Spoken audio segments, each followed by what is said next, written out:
Hello students, this is science के। तो आज के लेक्चर में हम डिस्कस करेंगे रुदरफोर्ड मॉडल ऑफ एटम। पहले हमने पढ़ लिया थॉमसन मॉडल ऑफ एटम, जिसमें एक लिमिटेशन निकाला गया। उस लिमिटेशन एक्चुअली वो कैसे बना वो यहीं से सॉल्व होगा। ठीक है, अगर आपको समझ में नहीं आया तो वो अभी क्लियर हो जाएगा। तो हेडिंग लगाइए, क्या डिस्कस करेंगे? Rutherford model of atom. इस मॉडल के अलग अलग नेम आपको मिलेंगे। रुदरफोर्ड मॉडल भी लिखा जाता है, इसको न्यूक्लियर मॉडल भी कहते हैं, और एक सबसे इंपॉर्टेंट जो है discovery of nucleus. Discovery of nucleus. ठीक है, पहले हेडिंग लगाइए आप। तीन अलग अलग नेम होते हैं।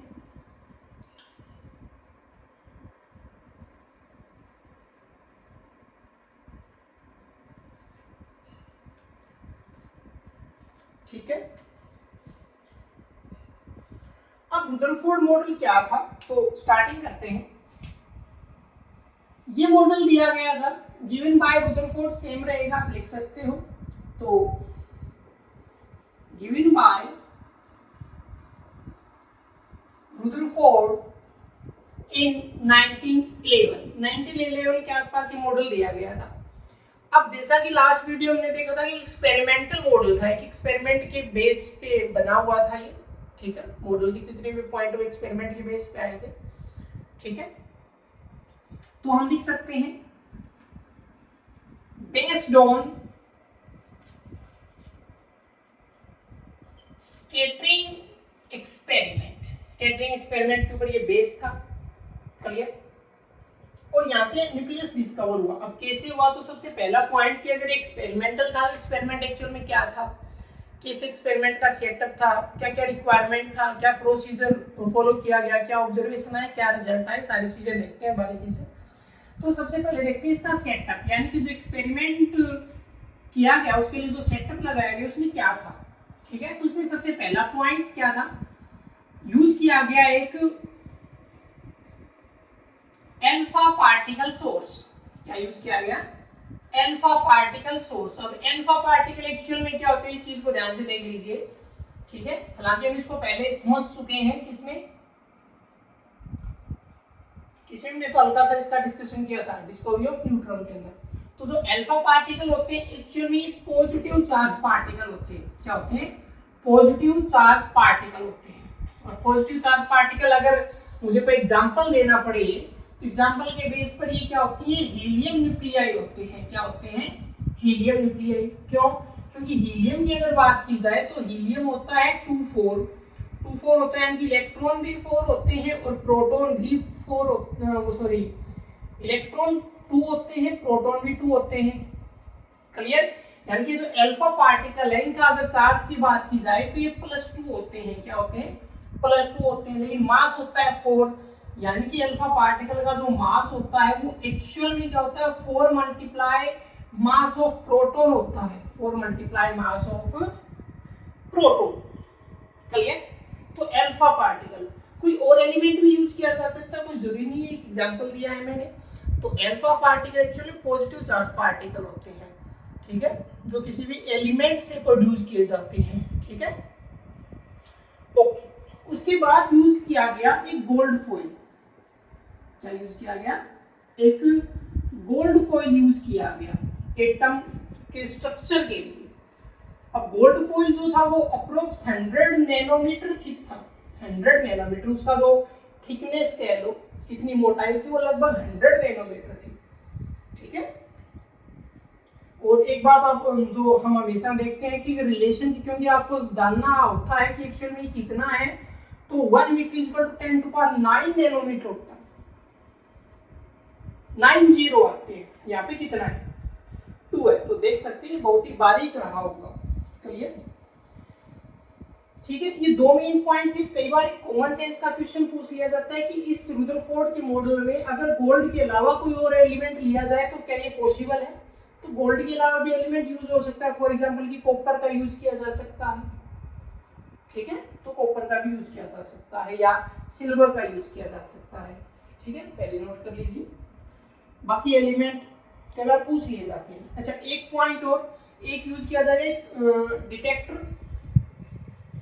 डिटेक्टर जैसा हमने लास्ट पढ़ा था, क्या होता है, zinc sulphide screen. Zinc sulphide screen, इसका नेचर आपको पता ही है कि अगर कोई हाई स्पीड पार्टिकल स्क्रीन के ऊपर फॉल होता है तो स्क्रीन के ऊपर ऑब्जर्वेशन वो एक कलर की फॉर्म में आता है, ब्राइट कलर नजर आती है, यानी कि स्क्रीन में ग्लो हो रहा है कलर। कलर हमें बार बार एक जैसे तारे में चमकते हुए नजर आते हैं, ट्विंकलिंग ऑफ स्टार्स होता है, वैसे ही स्क्रीन ग्लो करती हुई नजर आती है। अच्छी ऑब्जर्वेशन के लिए हम हमेशा क्या यूज करते हैं, एक माइक्रोस्कोप यूज करते हैं। क्या करते हैं, माइक्रोस्कोप का यूज करते हैं। तो ये पूरा सेटअप का रिक्वायरमेंट था, ठीक है, नोट कीजिए, फिर हम इसका बनाते हैं डायग्राम। ओके, इसका डायग्राम देखते हैं, इंपॉर्टेंट वही रहेगा। अलग अलग बुक में आपको अलग अलग डायग्राम देखने को मिलेगा, कोई जरूरी नहीं हर बार सेम नहीं, तो ये आते हैं डायग्राम की। क्लियर,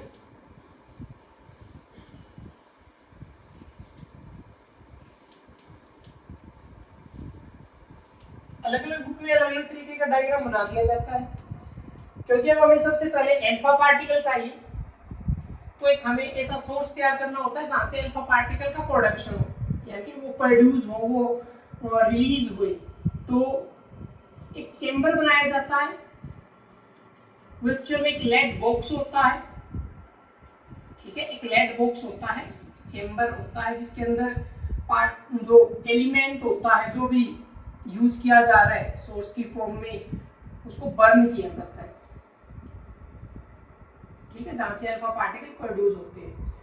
तो ये एक लेड बॉक्स है, क्लियर। अब इसके आगे क्या लगाया गया, इसके आगे लगाया गया स्लिट। स्लिट एक्चुअल में क्या होता है, प्लेट के जैसा होता है जिसके अंदर नैरो होल्स होते हैं। स्लिट क्या होता है, प्लेट के जैसा होता है जिसके अंदर होल होते हैं, एक फिक्स साइज का होल होता है, यानी कि एक फिक्स ही पार्टिकल इसमें से पास हो पाएंगे। तो ये स्लिट बन गई। उसके बाद लगाया गया था एक गोल्ड फॉइल, तो ये मैंने गोल्ड फॉइल लगा दिया। उसके बाद लगाया गया था जिंक सल्फाइड स्क्रीन, तो ये मैंने स्क्रीन लगा दिया। और लास्ट में लगा दिया माइक्रोस्कोप। जो माइक्रोस्कोप क्या है, मूविंग है। मूविंग मतलब हम घुमाकर देख सकते हैं बार बार, क्लियर। जैसे एक स्टैंड के ऊपर कैमरा को घुमाया जा सकता है, वैसे ही माइक्रोस्कोप एक मूविंग माइक्रोस्कोप है जिसको हम चारों तरफ घुमा के देख सकते हैं। यानी कि जिंक सल्फाइड के लेफ्ट कॉर्नर पे, राइट कॉर्नर पे, सेंटर में ये इस सर्कुलर रोड के ऊपर मूव करता रहता है, क्लियर। तो ये तो हो गया लेड बॉक्स, क्लियर। ये मैंने एज ए स्टार यहाँ पे बना दिया अल्फा पार्टिकल का सोर्स, जहां से अल्फा पार्टिकल बनेंगे। ओके, अब है क्या, ये क्या लगा दी हमने, दो स्लिट लगा दी। ये क्या है, ये गोल्ड फॉइल है, ये जिंक सल्फाइड स्क्रीन है, और यहाँ पे लगाया गया है, इसको हम क्योंकि ज्यादातर ये फिजिक्स में यूज होती है तो मूवेबल माइक्रोस्कोप है ये, ओके। तो ये मूवेबल माइक्रोस्कोप आ गया। अब चीजें हम शो कैसे करेंगे कि अगर, क्योंकि यहाँ पे बर्न हो रहा है मटेरियल, यहाँ से अल्फा पार्टिकल रिलीज हो रहे हैं, तो जाहिर सी बात है कि वो अलग अलग डायरेक्शन में जाएंगे, अलग अलग डायरेक्शन में, यानी कि वो सेंटर में भी आएंगे, वो इससे ऊपर जाने की भी कोशिश करेंगे, इससे नीचे भी आने की कोशिश करेंगे। तो स्लिट का काम यही है, स्लिट में एक नैरो पाथ है, उसकी वजह से ऊपर के पार्टिकल नीचे के पार्टिकल ये एंटर नहीं करेंगे, क्योंकि बहुत नंबरिंग में ये रिलीज हो रहा है, तो हमें सिर्फ कुछ पार्टिकल से चाहिए जो जिनकी डायरेक्शन स्ट्रेट हो, तो इसलिए स्लिट का यूज हो रहा है। अब यहाँ से पार्टिकल्स को एक पाथ मिल गया, हमने सीधे जाने वाले पार्टिकल चूज कर लिए स्लिट की वजह से। अभी पार्टिकल ये स्ट्रेट जा रहे हैं, इनका पाथ स्ट्रेट है, अप डाउन वाले हमने छोड़ दिए जो अलग अलग डायरेक्शन में जा रहे थे, डेविएशन एक एंगल के साथ जा रहे थे, क्लियर। अब ये स्ट्रेट वाले पार्टिकल आ गए। तो जब ये पार्टिकल गोल्ड फॉइल के ऊपर आया यहाँ पे, अब यहाँ पर डिफरेंट, क्योंकि हमने सिर्फ डायग्राम है तो हमने कुछ ही चीजें हम शो करते हैं डायग्राम में, सभी चीजें तो शो हो ही नहीं पाती। तो एक्चुअल में तो ये सिंगल पार्टिकल नजर आ रहा है, लेकिन ऐसे बहुत से पार्टिकल है जो स्ट्रेट आ रहे हैं। तो ये लाइन सिंगल है, इस सिंगल लाइन का मतलब है कि जितने भी पार्टिकल हैं, चाहे वो 100 हो चाहे 1000 हो, कितने भी हो, वो सारे स्ट्रेट जाने वाले हमने एक सिंगल लाइन से रिप्रेजेंट कर दिए। अब जब 100 पार्टिकल या 1000 पार्टिकल गोल्ड फॉइल पर आए तो उनके रिजल्ट आगे डिफरेंट डिफरेंट थे। डिफरेंट डिफरेंट कैसे कि कुछ पार्टिकल तो है वो चले गए जी स्ट्रेट, क्लियर। अब क्योंकि हाई स्पीड पार्टिकल है, जिंक सल्फाइड स्क्रीन का नेचर ही कुछ ऐसा, तो मैंने यहाँ पे फिर स्टार बना दी, ग्लो रिप्रेजेंट हो रहा है। कुछ पार्टिकल्स के अंदर एक डेविएशन आ गया एक एंगल के साथ, वो यहां चले गए। तो ये अलग अलग ऑब्जर्वेशन है, इन ऑब्जर्वेशन से अलग अलग रिजल्ट निकलेंगे।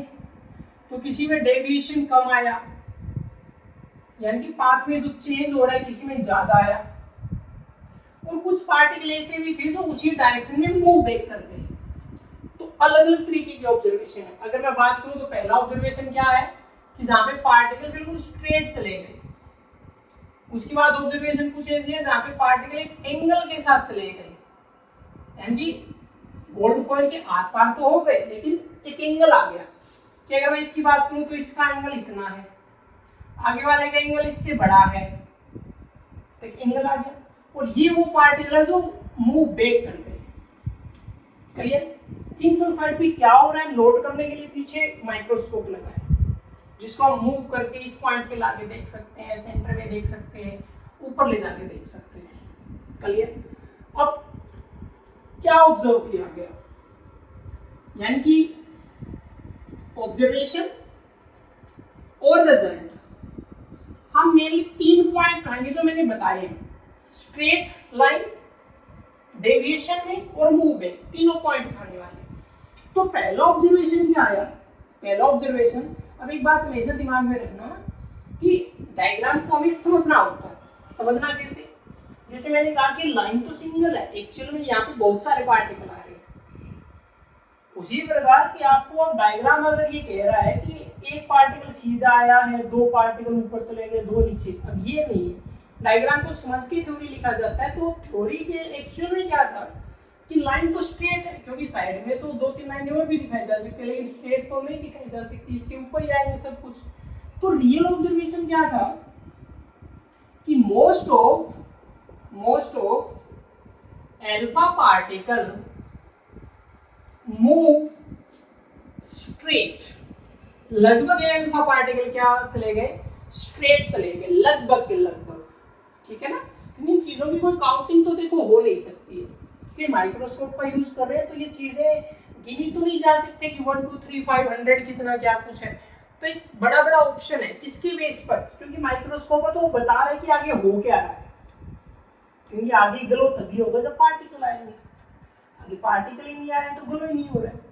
तो इससे पहले, क्योंकि आगे हमें रिजल्ट डालना है, तो इससे पहले एक पॉइंट समझ लेते हैं। हम एक छोटा सा पॉइंट डिस्कस करते हैं, वो क्या है, वो है नेचर ऑफ चार्ज।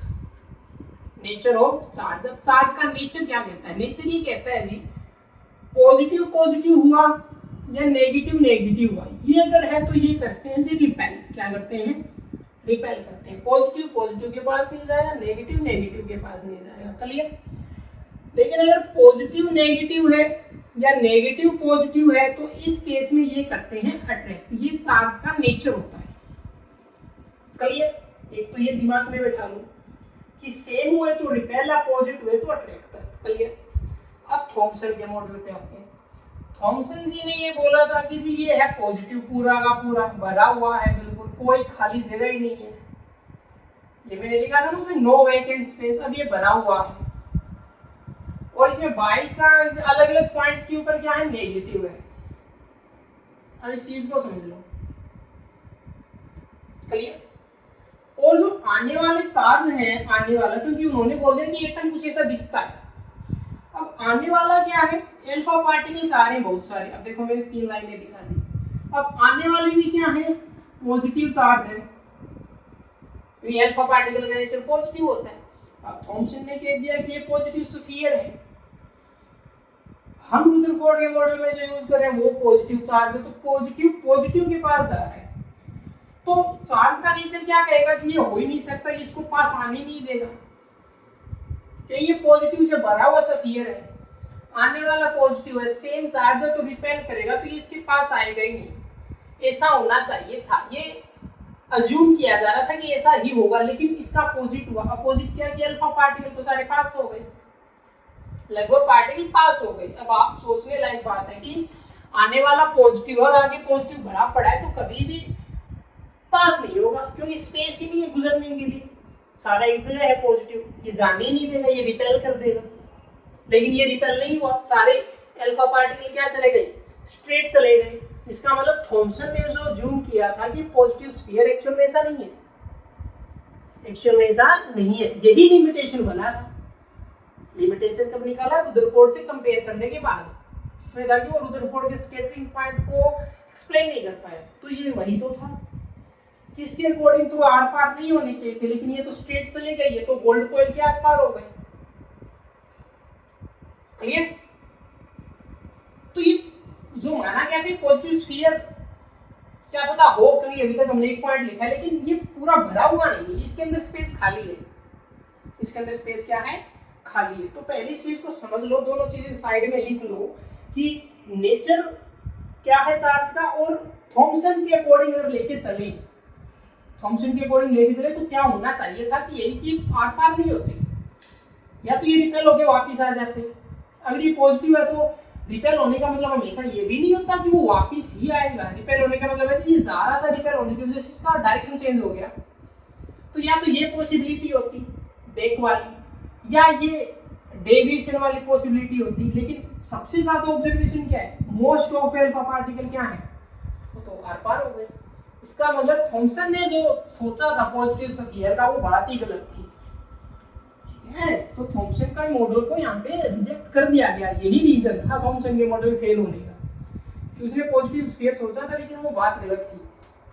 तो क्या बोला गया कि अल्फा पार्टिकल पास हो गए जी, लगभग पास हो गए, मतलब जाने वाले प्लस को आगे रोकने वाला कोई नहीं है।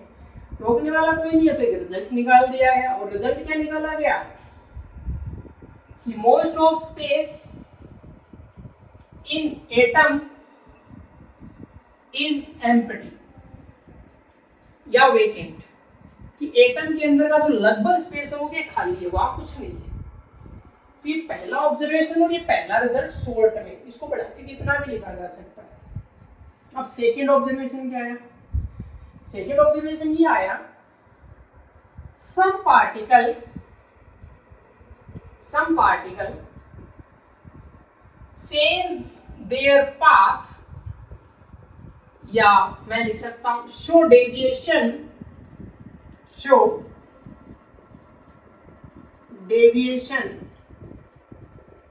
with an angle। कुछ पार्टिकल ऐसे हैं जो डेविएशन शो कर रहे हैं एंगल के साथ। क्लियर? अब यहां से हम क्या सोचेंगे, यहां से हम ये सोचेंगे कि एक पार्टिकल है, वो जा रहा था, लेकिन जाते जाते उसने अपना डायरेक्शन चेंज कर लिया। तो थॉमसन का पॉइंट कहीं ना कहीं तो यूज किया जाएगा। अब यूज कैसे कि पॉजिटिव जा रहा है और पॉजिटिव ने एकदम से अपना रास्ता बदल लिया। इसका मतलब थॉमसन ने जो बोला था कि वो पूरा पॉजिटिव है, लेकिन वो एक्चुअल में ऐसा नहीं है, वो पॉजिटिव कम जगह में है। यानी कि क्योंकि अगर ये चला है, ये पॉजिटिव चार्ज आगे जा रहा है, अब जाते जाते इसने अपना डायरेक्शन चेंज कर लिया, इसका मतलब ये रिपेल हुआ है। पॉजिटिव चार्ज आ रहा था, ये डायरेक्शन चेंज हो गया, इसका मतलब ये रिपेल हुआ है कि जो एटम है ये उसके साइड से गया है। एटम के कहां से गया, ये साइड से गया है। यानी एटम में जो पॉजिटिव स्फीयर, जो पॉजिटिव पार्ट है ना, वो जहां भी प्रेजेंट है पॉजिटिव, तो उस पॉजिटिव की साइड से गया है। इस बात को ध्यान से समझ लेना कि अगर वो डेविएट हुआ है, उसका डायरेक्शन अगर चेंज हुई है, तो जाने वाला पॉजिटिव यानी कि अल्फा पार्टिकल जो है वो उस एटम के पॉजिटिव के पास से निकला, और जब वो एटम के पॉजिटिव के पास से जा रहा है, उसकी वजह से वो रिपेल हुआ है। क्लियर? पहला पॉइंट तो ये कि वो रिपल्सन की वजह से हुआ है। दूसरा कि नंबरिंग को ध्यान में रखना है। नंबरिंग क्या कि सबसे ज्यादा तो स्ट्रेट गए थे, उससे थोड़े कम रिपेल हुए, उससे थोड़े कम ने अपना डायरेक्शन चेंज किया है, नंबरिंग में कम। ठीक है? तो सब पार्टिकल्स उन्होंने अपना डायरेक्शन चेंज किया है। इसका मतलब क्या है, इसका मतलब है कि repel by positive of atom, वो एटम के पॉजिटिव की वजह से रिपेल हुए। क्लियर? लेकिन नंबरिंग में कम है, पॉजिटिव अगर थोड़ी सी दूर में बैठा होगा तो उसके पास कम पार्टिकल आएंगे। पॉजिटिव अगर बहुत ज्यादा दूर में है, ज्यादा एरिया कवर किया है पॉजिटिव ने, तो ज्यादा पार्टिकल। क्योंकि अगर मैंने कह दिया कि बेटा ये छोटा सर्कल है और ये बड़ा सर्कल है, इस पे पॉइंट डालो, तो आप इस पे पॉइंट कितने डाल पाओगे, 2 या 3, लेकिन इस पे पॉइंट क्या डालेंगे, ज्यादा डालेंगे, तो कम पार्टिकल डेविएट हुए। इसका मतलब पॉजिटिव का एरिया क्या है, इसका मतलब पॉजिटिव का एरिया क्या है, कम है, वो पूरे एटम में फैला हुआ नहीं है। ठीक है, तो पहला तो ये repel by the positive of atom, ठीक है, but the deviate particle, but the deviate particle have less number. It means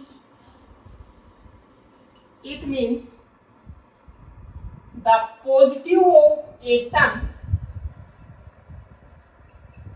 occupy small area.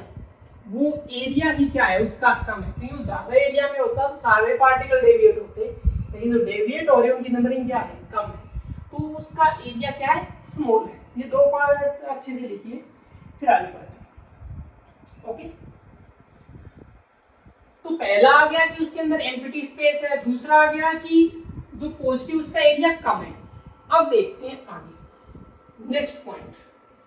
Next point क्या है, क्योंकि मैंने कहा नंबरिंग का मेन रोल है यहाँ पे। अब नंबरिंग क्या, जो ऑब्जर्वेशन उसने क्या कहा कि बहुत ही कम, पहले हमने लिखा मोस्ट ऑफ, फिर हमने लिखा सम पार्टिकल, और अब लास्ट में जो थर्ड ऑब्जर्वेशन वो क्या कहेंगे, only few particles move back, बहुत ही कम पार्टिकल वापस आए, बहुत ही कम पार्टिकल क्या है वापस। अब आप एक बात सोचिए कि अल्फा पार्टिकल गए तो जाहिर सी बात है कि धीमे धीमे तो गए नहीं होंगे, एक स्पीड के साथ गए होंगे। और स्पीड से जाने वाला पार्टिकल अगर वापस आ, देखिए वापस आए इसका मतलब पूरा रिपेल हुआ है। कोई चीज अगर साइड में कहीं टकराती है तो टकरा के साइड से निकल जाती है, लेकिन कोई चीज अगर सेंटर में टकराती है तभी वो वापस आती है। तो बैक आने का रीजन कि वो रिपेल हुआ है, लेकिन उसी पाथ पर बैक आया, इसका मतलब वो सेंटर में कोलाइड हुआ है, और जाने वाला भी स्पीड से था तो वही वापस मुड़ गया। इसका मतलब जिस पॉइंट से वो टकराया वो सॉलिड रहा होगा।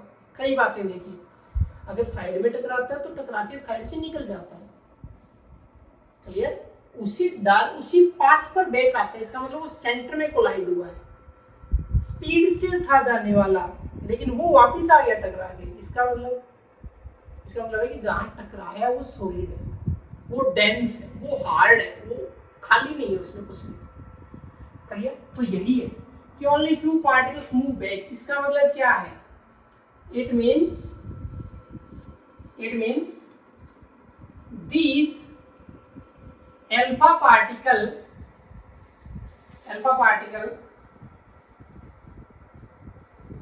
repel by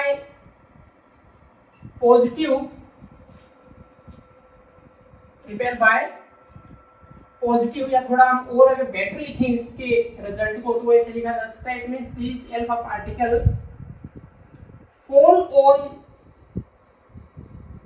center of positive part and alpha particle move back on same path. It means positive part of atom is dense and hard. ये अच्छे से देखिए, these alpha particles fall on center of the positive part, center में आया है, and alpha particle move back on same path. It means positive part of atom is dense and hard because alpha particle also have speed. वो भी तो speed से गए थे लेकिन वो वापस आ गए, इसका मतलब सामने वाला सॉलिड रहा है, सामने वाला वीक नहीं है। तो तीन बातें हैं, सबसे ज्यादा पार्टिकल स्ट्रेट हो गए, उससे कम नंबरिंग के साथ डेविएट हो गए और बहुत ही कम पार्टिकल वापस आ गए। तो नंबरिंग का मेन रोल है, क्योंकि आने वाले कम, डेविएट होने वाले कम है, इसका मतलब पॉजिटिव का एरिया कम है, वापस आने वाले उससे भी कम है। ठीक है, तो नंबरिंग की वजह से समझिएगा। तो ये सारी इसकी ऑब्जर्वेशन है, रिजल्ट है, अच्छे से लिखिए। अब कि इन सभी पॉइंट के बेस पर रुदरफोर्ड ने लास्ट में एक प्रॉपर डिटेल दिया एटम के बारे में, उसके स्ट्रक्चर के बारे में। अब वो हम लिखते हैं कि मेन पॉइंट उन्होंने, क्योंकि ये तो पूरा एक्सपेरिमेंटल था, मेन पॉइंट क्या थे, मेन पॉइंट्स के बारे में बात करते हैं, यानी कि पॉइंट्स ऑफ एटम। अब मेन पॉइंट क्या क्या थे वो देख लेते हैं। अब उन्होंने क्या बोला, most of space in atom is, अच्छा इससे पहले एक पॉइंट और देखिए, इससे पहले, क्योंकि जब ये चीजें आ गई कि पॉजिटिव का एरिया कम है, वो डेंस है, तो उस लास्ट पॉइंट में आप ऐड कर सकते हो, उस चीज को बोला गया था न्यूक्लियस। उसको क्या बोला गया था, न्यूक्लियस। यानी कि अगर मैं पहले यहाँ पे अगर बताना चाहूँ, क्योंकि यानी कि न्यूक्लियस का डिस्कवरी करने वाले कौन थे, रुदरफोर्ड ही थे। रुदरफोर्ड के एक्सपेरिमेंट से ही न्यूक्लियस निकला। न्यूक्लियस को क्या बोला गया, न्यूक्लियस को क्या बोला गया, it is a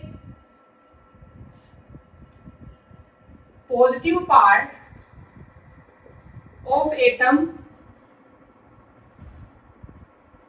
which is dense and hard, dense and hard। ये एटम का एक पॉजिटिव पार्ट होता है जो क्या है, डेंस है और हार्ड। न्यूक्लियस के बारे में बहुत कुछ लिखा जा सकता है, वो एंड में लेंगे, पॉइंट जब हो जाएंगे उसके लास्ट में न्यूक्लियस का पूरा प्रॉपर डेफिनेशन, तो ये आप उस पॉइंट के साथ जोड़ सकते हो ऑब्जर्वेशन के लास्ट में। ठीक है, तो जो पॉजिटिव पार्ट था रुदरफोर्ड ने उसको किसका नाम दिया था, न्यूक्लियस का नाम दिया था। एक प्रॉपर पूरा स्टेटमेंट देखेंगे न्यूक्लियस के बारे में क्या क्या है। पहले मेन पॉइंट्स लिखते हैं। ओके, तो पॉइंट्स ऑफ एटम में most of space in atom is empty. उसका जो लगभग स्पेस है वो क्या है, खाली है। ओके, आगे देखते हैं next point.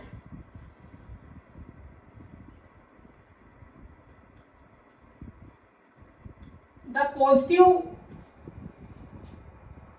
Charge of atom is present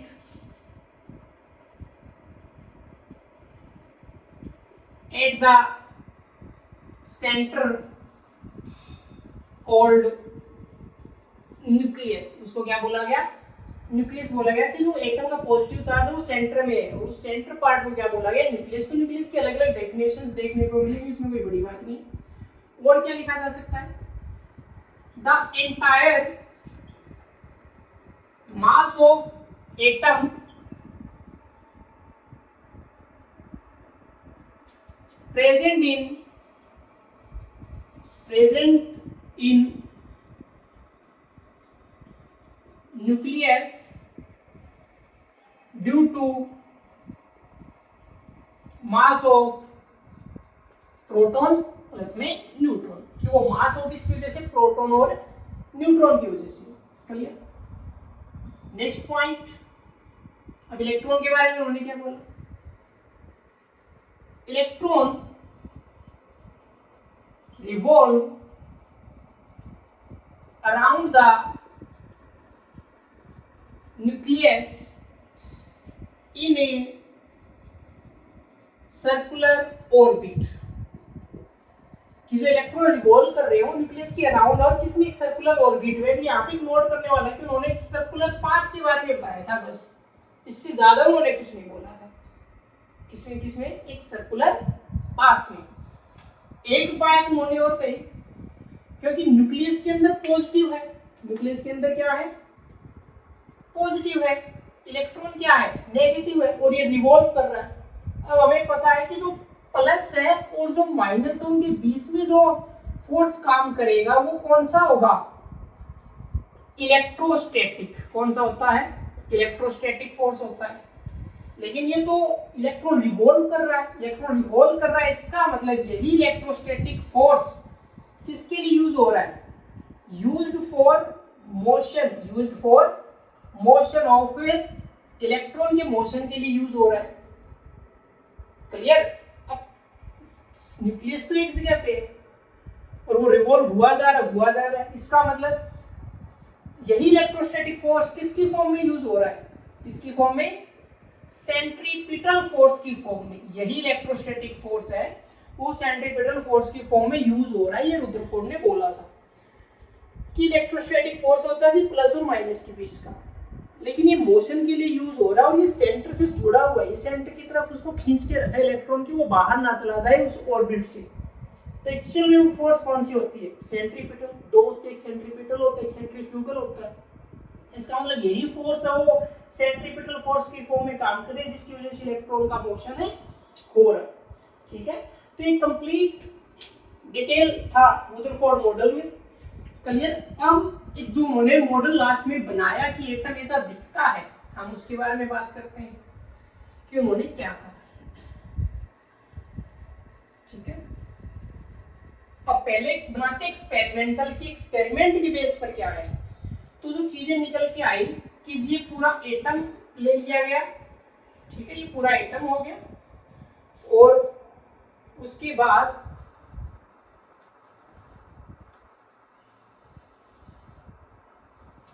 ये आगे इसका पॉजिटिव जो कि सेंटर में है, जिसको न्यूक्लियस बोला।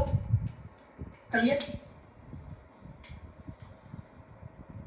अब लगभग पार्टिकल वो स्ट्रेट पास हो गए, तो एक्सपेरिमेंट के बेस पे बना हुआ मॉडल है कि लगभग पार्टिकल वो स्ट्रेट जा रही है।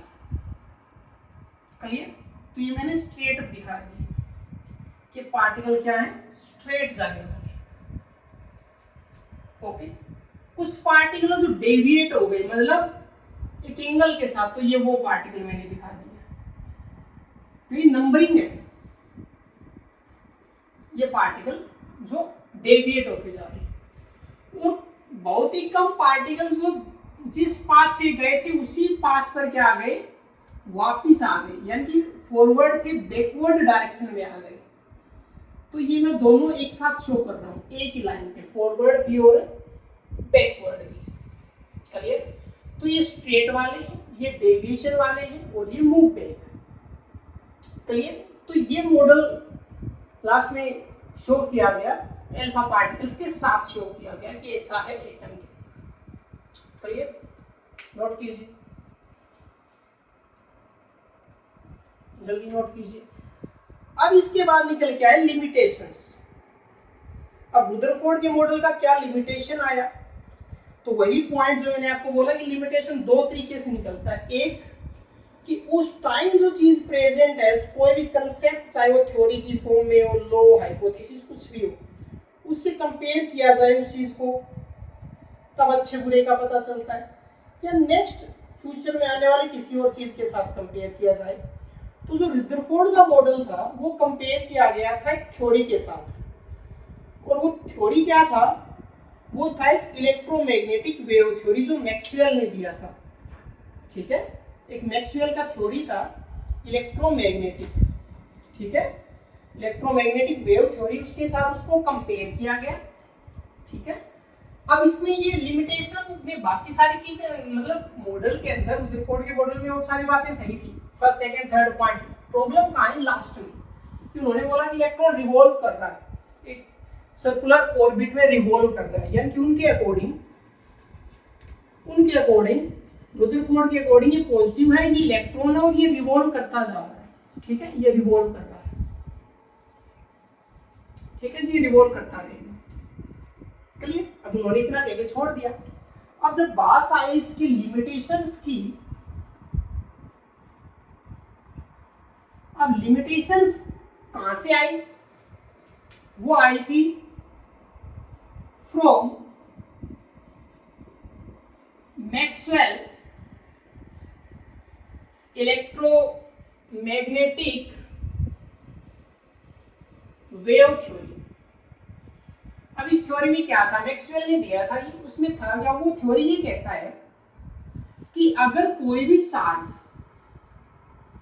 चाहे वो प्लस हो चाहे वो माइनस हो, कि जब चार्ज है और ये चार्ज अगर मूव कर रहा है, चार्ज क्या कर रहा है, मूव कर रहा है, ये वर्किंग में है, तो ये जो चार्ज, ये एनर्जी, अपनी जो भी एनर्जी इसके पास है, उस एनर्जी को ये क्या करता है, रेडिएट करता है, यानी कि ये एनर्जी क्या करेगा, रिलीज करेगा। ये कंसेप्ट था थ्योरी का कि जब चार्ज मूव करेगा तो वो अपनी एनर्जी को रेडिएट करता है, कि टाइम के साथ उस चार्ज की जो एनर्जी है वो एनर्जी क्या होती जाएगी, डिक्रीज होती जाएगी। ये कंसेप्ट था इस थ्योरी का। अब जब इस कंसेप्ट को इसके ऊपर अप्लाई किया गया तब कुछ और ही कहानी। कैसे, कि ये प्लस है और ये इलेक्ट्रॉन है। अब अगर ये रिवॉल्व करेगा तो इलेक्ट्रॉन भी चार्ज है, इलेक्ट्रॉन भी चार्ज पार्टिकल है, ठीक है। तो जब ये रिवॉल्व करेगा तो ये भी अपनी एनर्जी रेडिएट करेगा। जाहिर सी बात है कि न्यूक्लियस, प्रोटॉन तो बीच में है, प्रोटॉन तो पॉजिटिव पार्ट जो है एज ए प्रोटॉन, वो तो सेंटर में बैठा है, वो तो कहीं नहीं जा रहा, वो तो फिक्स हो गया एटम के अंदर। अब ये चार्ज जो है, जो नेगेटिव इलेक्ट्रॉन है, ये मूव कर रहा है। इसका मतलब हर एक, जब ये सर्कुलर ऑर्बिट के अंदर एंटर करेगा और जैसे जैसे ये मूव करेगा तो इसकी एनर्जी क्या होती जाएगी, कम होती जाएगी। अब एनर्जी कम हो रही है, सेंटर फिक्स है, इसका मतलब अट्रैक्शन कहां पे बढ़ता जाएगा, सेंटर की तरफ। तो जितना अट्रैक्शन बढ़ेगा उतना ही ये जो ऑर्बिट है ये क्या होता जाएगा, छोटा होता जाएगा। अब ऑर्बिट छोटा होगा तो लास्ट में चांसेस क्या है कि जितनी एनर्जी कम होगी उतना अट्रैक्शन बढ़ेगा, उतना ही ऑर्बिट छोटा होगा। एक लास्ट ऐसा स्टेज आ सकता है जब इलेक्ट्रॉन का कोलिजन किसके साथ हो जाए, प्रोटॉन के साथ। इलेक्ट्रॉन का कोलिजन किसके साथ हो जाए, प्रोटॉन के साथ हो जाए। क्लियर। अब जब इलेक्ट्रॉन प्रोटॉन का कोलिजन हो गया कि वो भी न्यूक्लियस में आ गया, यानी कि न्यूक्लियस के अंदर अभी भी कौन है, ये एक तो प्रोटॉन है और एक कौन है, न्यूट्रॉन है। एक चार्ज पार्टिकल है, न्यूट्रॉन पार्टिकल। अब मोशन की वजह से इलेक्ट्रॉन हो रहा बैठा इसके अंदर, तो ये क्या हो जाएगा, ये तो अनस्टेबल हो जाएगा। ये क्या हो जाएगा, अनस्टेबल हो जाएगा। ये बना इसका लिमिटेशन। लिमिटेशन में सबसे इंपॉर्टेंट पॉइंट जो बन के आया वो यही था कि ये थ्योरी इसके ऊपर अप्लाई नहीं हुई। रीजन सिर्फ यही था कि उन्होंने इतना बोल के छोड़ दिया कि इलेक्ट्रॉन रिवॉल्व कर रहा है, रिवॉल्व कर रहा है तो ये चार्ज है, तो चार्ज का नेचर तो यही है कि वो अपना एनर्जी रेडिएट करेगा। तो ये मेन लिमिटेशन था। क्लियर। जो मैंने वर्डिंग बोली आप उसको लाइनों में लिख सकते हो। अब कुछ और लिमिटेशन जो आगे वाले मॉडल पर पेश थे, जो थर्ड मॉडल हम डिस्कस करेंगे वो होगा बोहर मॉडल ऑफ एटम। उसमें जो पॉइंट्स आए हैं उसके बेस पर कुछ इसके लिमिटेशन निकाले गए थे, और वो क्या क्या थे, यानी कि तो फर्स्ट लिमिटेशन हो गया। सेकंड लिमिटेशन आप लिख सकते हो लाइन स्पेक्ट्रा ऑफ एलिमेंट। अब ये क्या होता है ये आपको बाद में पता चलेगा जी क्या कहानी है। एक थर्ड पॉइंट आप ये लिख सकते हो, ये हम नेक्स्ट वाले में सीख लेंगे, ये है डिस्ट्रीब्यूशन ऑफ इलेक्ट्रॉन। इलेक्ट्रॉन किस तरीके से डिस्ट्रीब्यूट किए गए, किस तरीके से उनका डिवाइडेशन है, ये दो पॉइंट और आएंगे लिमिटेशन में। तो नेक्स्ट जो मॉडल आएगा बोहर मॉडल, उसमें आप ये तो समझ जाओगे, लेकिन ये इस यूनिट में कहीं आगे चल के आएगा, कंसेप्ट ही आपको बाद में क्लियर होगा। ठीक है। तो ये कंप्लीट डिटेल था Rutherford model of atom. Clear. तो मिलते हैं नेक्स्ट वीडियो में जिसमें हम बात करेंगे बोहर मॉडल ऑफ एटम, बिल्कुल नई चीज है।